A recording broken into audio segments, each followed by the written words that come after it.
Aujourd'hui, on va parler des liens familiaux biologiques particulièrement. En fait, le lien familial se réfère aux relations profondes et significatives qui unissent les membres d'une même famille. Hein? Puis, ces liens-là sont construits sur un fondement de soutien émotionnel, de partage d'expériences, d'amour, de respect et bien sûr de responsabilité au sein de la famille qui sont mutuelles. Hein? Qu'est-ce qui caractérise les différents aspects de ces liens-là? C'est premièrement le lien émotionnel, hein? Le lien biologique, là, c'est sûr, le lien social, le soutien mutuel, les transmissions de valeurs et bien sûr tous les rôles et responsabilités qui vont être spécifiques au sein de cette famille-là. Hein. Qu'est-ce qui fait la différence d'un bon lien familial à un mauvais lien familial? En fait, ça va être dans la capacité de la famille à avoir, premièrement, une communication ouverte et transparente. Transparente pour honnête. Hein? Les membres d'une même famille peuvent partager leurs sentiments, leurs pensées, leurs préoccupations sans crainte d'un jugement quelconque. Hein? Et pour un bon lien, une bonne communication ouverte, c'est sûr que la communication doit être respectueuse et constructive. Contrairement à une famille qui a un manque de communication ou qui a une communication négative au sein de la famille. Premièrement. Également, il y a ce qui fait la différence d'un bon lien à un mauvais lien familial, c'est tout ce qui est en lien avec le soutien mutuel. Hein? S'il y a une absence de soutien, en fait, ce que ça va créer, c'est que les membres de la famille ne pourront pas se fier les uns aux autres. Et ça, c'est sûr que ça va créer des perturbations au sein de la famille. Également, un autre aspect super important qui va venir définir un lien sain versus un lien qui ne l'est pas, c'est tout ce qui va jouer autour du respect et de la compréhension des autres. Hein?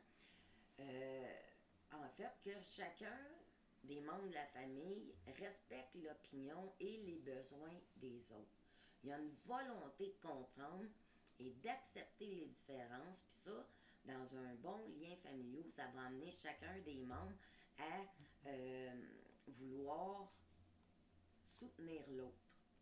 Contrairement à une famille qui a beaucoup d'irrespectuosité et ou une fermeture face à la différence des autres membres. Bon, des liens familiales sains, les membres de cette famille-là vont régulièrement exprimer l'affection qu'ils ont pour les autres membres de la famille, bien sûr, et ça va créer un sentiment de sécurité et renforcer le lien d'appartenance à la famille. Hein? Contrairement à une famille où il y a un manque d'affection observable et où l'amour est plus rare. Hein? Ça peut créer un sentiment de distanciation avec les autres et de désengagement émotionnel. Et puis, ça peut être nocif pour le restant des jours de vos enfants parce que le développement de ces enfants-là va être compromis au sens où leurs bases sociales vont être mal établies, considérant qu'elles le sont mal au sein même de la famille. Ça, par la société, c'est considéré comme si le parent était négligent, hein? Souvent de manière émotionnelle ou psychologique. Et effectivement, cela peut nuire considérablement dans le développement de votre enfant. Et c'est pour ça que parfois, les motifs de compromission peuvent être à risque de négligence ou santé mentale ou peu importe. Qu'est-ce qui fait la différence aussi, le temps de qualité passé entre chaque membre. Les familles qui sont unies, qui vont passer du temps ensemble, qui vont faire des jeux de société, qui à tous les soirs vont être assis pour le souper, échanger sur leur journée, comment ça a été, bon, tout ça. Contrairement aux familles où il y a peu ou pas de temps de qualité passé entre les membres de la famille. Évidemment, au sein d'une famille adéquate, positive, où ce que les liens sont bien établis, la famille va être en mesure de résoudre les conflits de manière constructive. Hein? Contrairement à certaines familles qui, eux, vont résoudre leurs conflits de manière plus destructive. Disons-le comme ça, dans le sens où une famille qui va se taper sa gueule pour des paquetilles, on peut pas dire que ça, c'est une résolution de conflit très constructive. Et c'est sûr que tous ces éléments-là sont essentiels pour maintenir des liens familiaux sains, sécurisants et épanouis. Hein? De reconnaître les signes d'un mauvais lien familial et de travailler activement pour les améliorer peut aider à renforcer les relations là, au sein de votre propre famille. Également, j'aimerais souligner que la place des grands-parents au sein de la famille, c'est une place unique et tellement précieuse dans l'éducation de vos tout-petits. Hein? Le rôle d'un grand-parent peut varier selon les cultures et les familles, mais vont rester indéniablement positifs pour vos enfants. Mis à part, si bien sûr, c'est des grands-parents qui ne sont pas sains. Hein? En fait, qu'est-ce que le grand-parent pourrait amener à vos enfants? En fait, une des plus grandes richesses quand on est grand-parent, c'est de pouvoir transmettre nos valeurs puis nos traditions à nos tout-petits. Hein? Je trouve qu'au Québec, on ne porte pas assez d'importance aux grands-parents dans l'éducation des enfants. Souvent, on va déplacer les enfants pour les placer chez les grands-parents. Sauf qu'on on les met dans une situation impensable où là, ils peuvent plus avoir de contact avec leurs enfants parce que c'est les parents des tout-petits. On leur demande de faire des visites supervisées du conjoint, de l'ex-conjoint ou de l'ex-famille de leurs petits-enfants.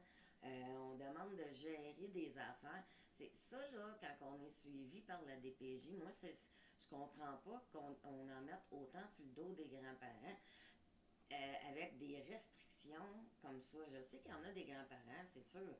Tu sais, moi, m'a prêché pour ma paroisse. Je disais, ma fille, exemple, elle perdrait ses enfants. C'est sûr que je les prendrais, mais en même temps, c'est sûr que si je constaterais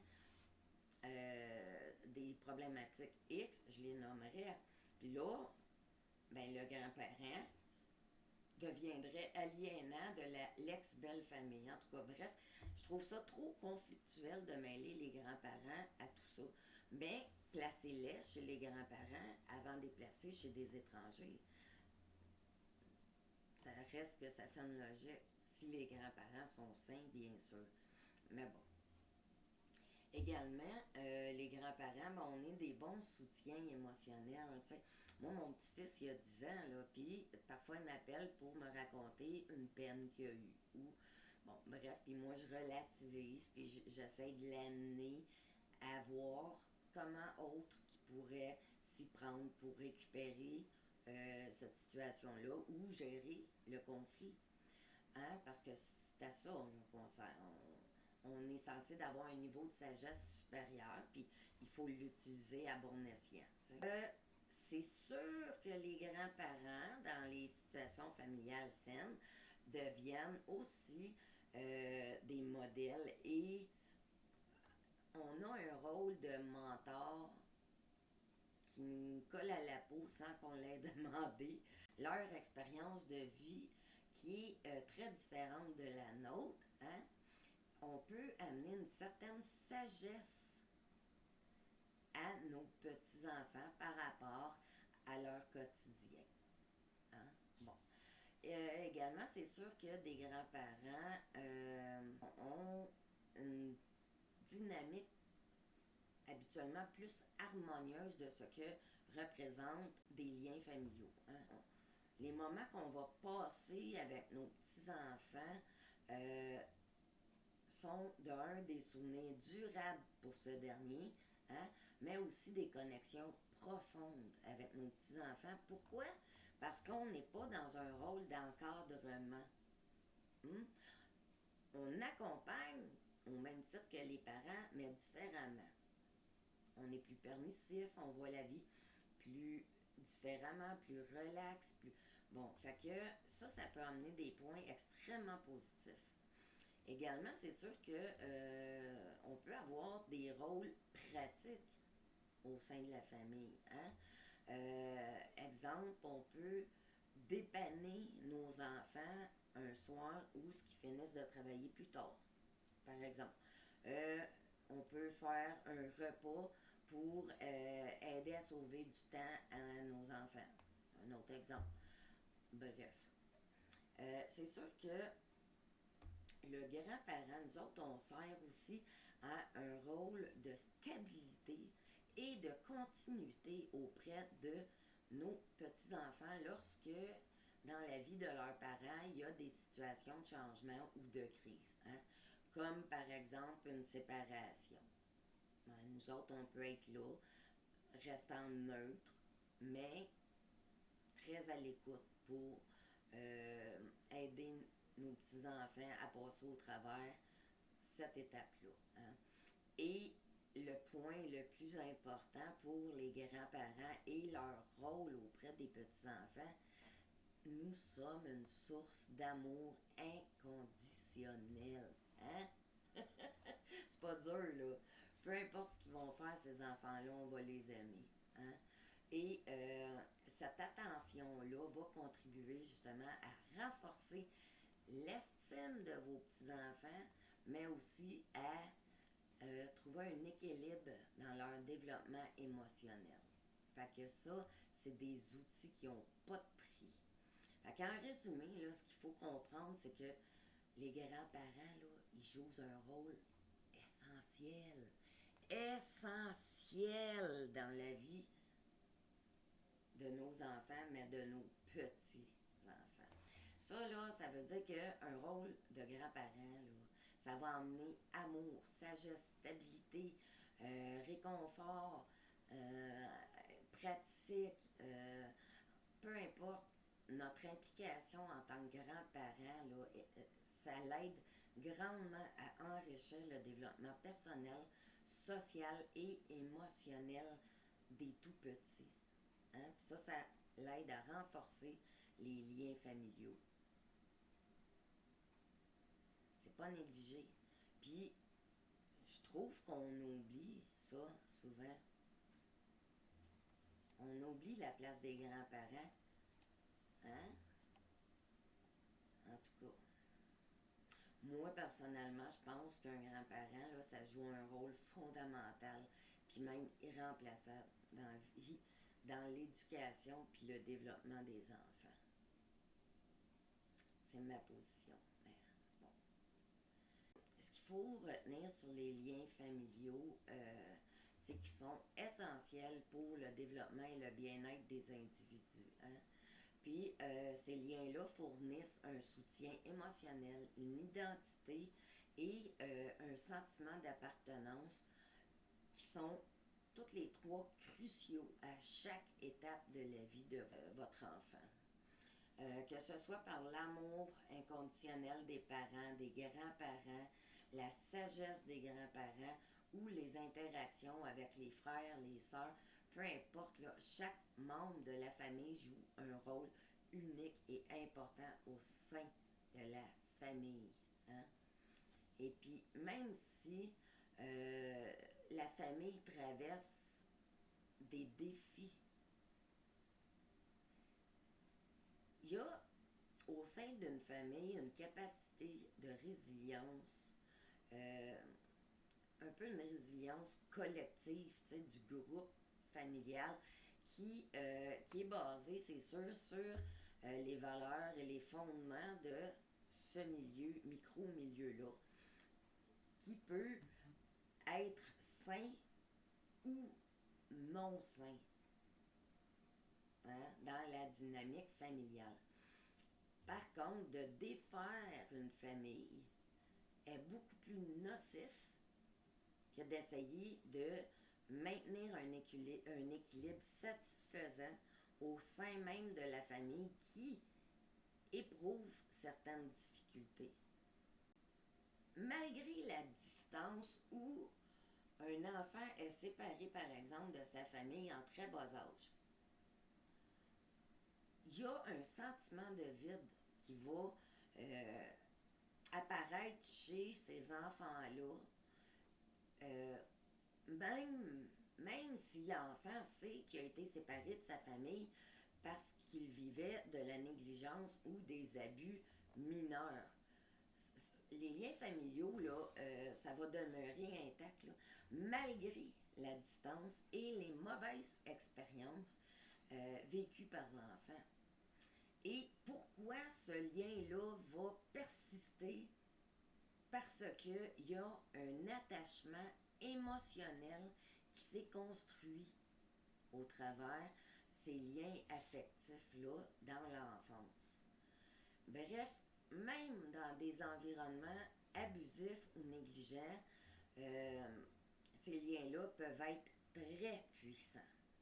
Les enfants vont développer des attachements émotionnels forts à leurs parents parce que c'est souvent les premières personnes à répondre à leurs besoins de base. Hein? Même si ça a été fait de manière imparfaite, mettons. T'sais. Cet attachement-là, là, il est profond pareil, puis il va persister malgré tout ça. Puis en séparant l'enfant de ses parents, de sa fratrie et de ses grands-parents, on risque de renforcer ce lien invisible-là que l'enfant a avec le parent parce qu'il va chercher à maintenir un lien d'appartenance à cette famille-là, même s'il en est séparé. Ça veut dire que fondamentalement, les enfants ont besoin d'appartenir à un groupe. Hein? Puis la famille biologique joue un rôle crucial dans l'identité personnelle et le sentiment d'appartenance de ces enfants-là. Puis ça, même si la relation est marquée par de la négligence ou des abus. Parce que le besoin de se connecter avec ses racines biologiques va rester là. Ce que ça va faire, vu qu'il est incapable de le faire ou qu'il est empêché de le faire, ça va venir gonfler son vide interne. Cet enfant-là va rester dans l'espoir de réconciliation inconsciente de ce lien-là. Et dans l'espoir de réconciliation fantasmique de ses parents. Parce que le parent et l'enfant vont s'imprégner d'un espoir face à une amélioration possible du lien, et c'est ce qui va souvent devenir l'objectif de réavoir ses enfants, ce qui va nuire aux parents dans toutes les sphères de sa vie, mais également à l'enfant parce qu'il va pas comprendre cette situation-là. Hein? Puis, ce que ça va faire, c'est que ce désir de relation parentale biologique idéale, là, va maintenir un lien émotionnel même en l'absence physique de ses parents. J'espère que c'est assez clair comment je vous le présente. Là. Moi, dans ma tête, ça fait assez clair, mais c'est difficile, c'est complexe là, de parler de liens parentaux. Mais, bon, c'est ça, un lien parental qui est sain, qui n'est pas sain, qui est défait, c'est aussi un besoin inconditionnel d'être validé dans l'amour de ses parents. C'est profondément enraciné dans l'inconscient de ces enfants-là. Et je sais de quoi je parle, j'ai été adoptée. Et j'ai eu ce vide-là. J'ai vécu avec ce vide-là que j'ai malheureusement pas compris enfant. Et effectivement, ça m'a nuit. Parce que, rendu à l'adolescence, de se chercher un lien d'appartenance auprès d'adolescents de notre âge, lorsqu'on n'a même pas été capable d'en trouver un auprès de notre famille remplaçante, fait en sorte qu'on va rechercher à être aimé presque à tout prix. Hein? Puis ça nous fait faire des mauvais choix, puis ça nous fait dire des mauvaises choses, puis ça alourdit notre capacité d'avancer sainement et de se trouver des liens d'appartenance auxquels on va être bien. Tout ça parce qu'on va rechercher toute notre vie un besoin d'amour et de validation pour perpétuer un semblant de liens familiaux à tous les jours de notre vie. Hein? Parce que souvent, ce lien-là nous a été retiré.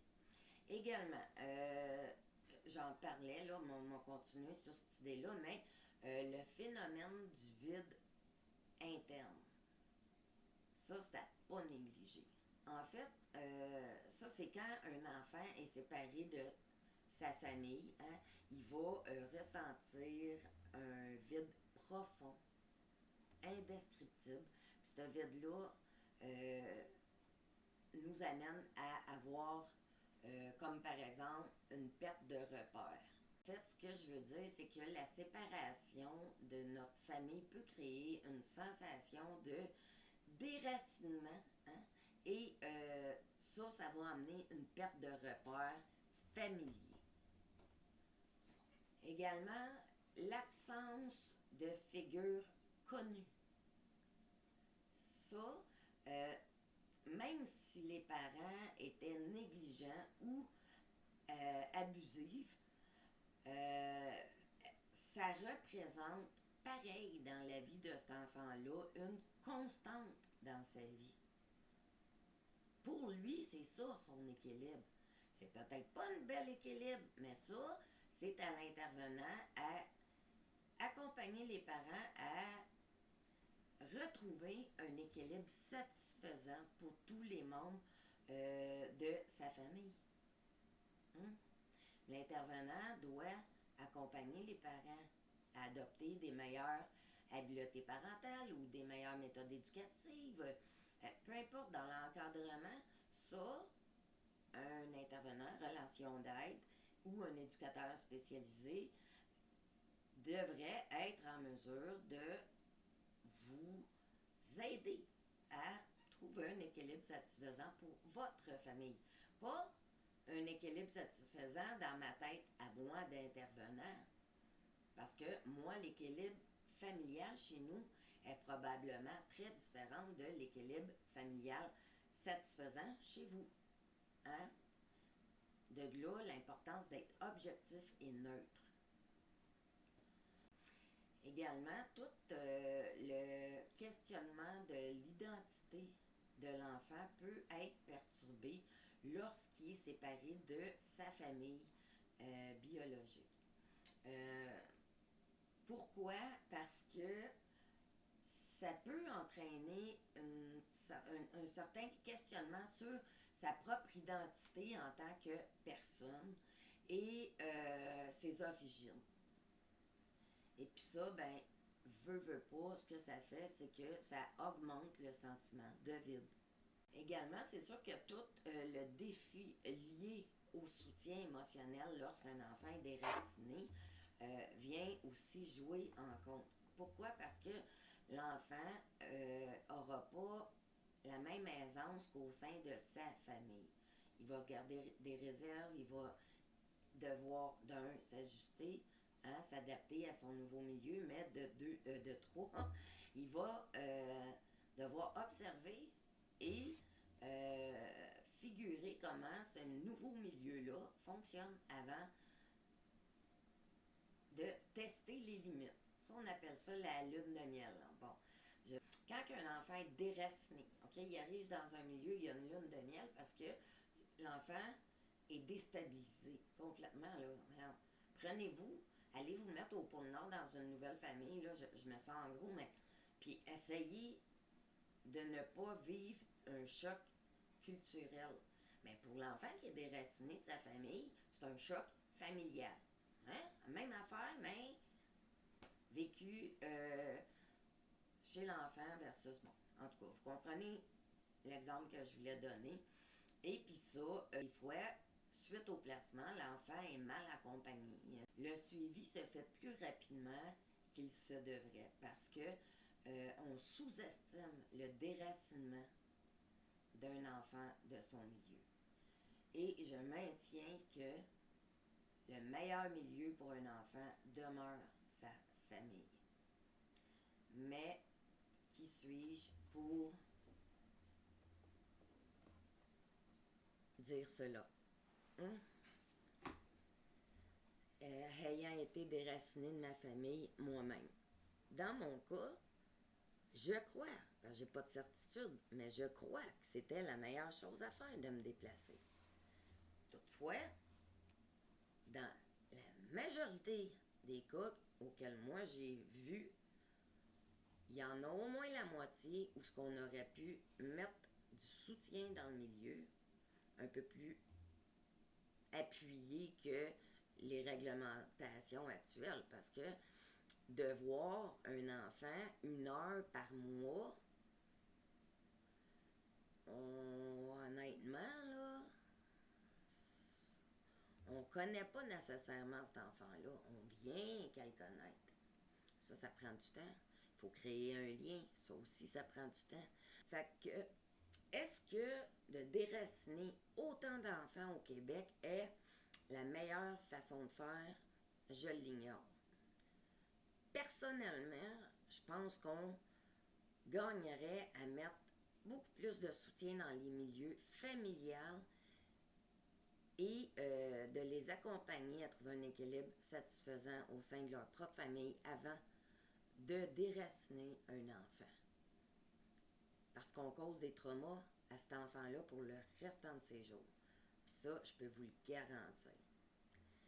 Bref, sur ce, ça fait le tour de les liens familiaux et lorsqu'on défait des liens familiaux, lorsqu'on déracine un enfant,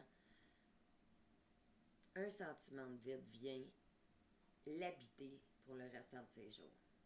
Ou du moins pour une bonne partie de ses jours. Donc sur ce, je vous souhaite une excellente fin de journée et mettez-moi en commentaire ce que vous en pensez.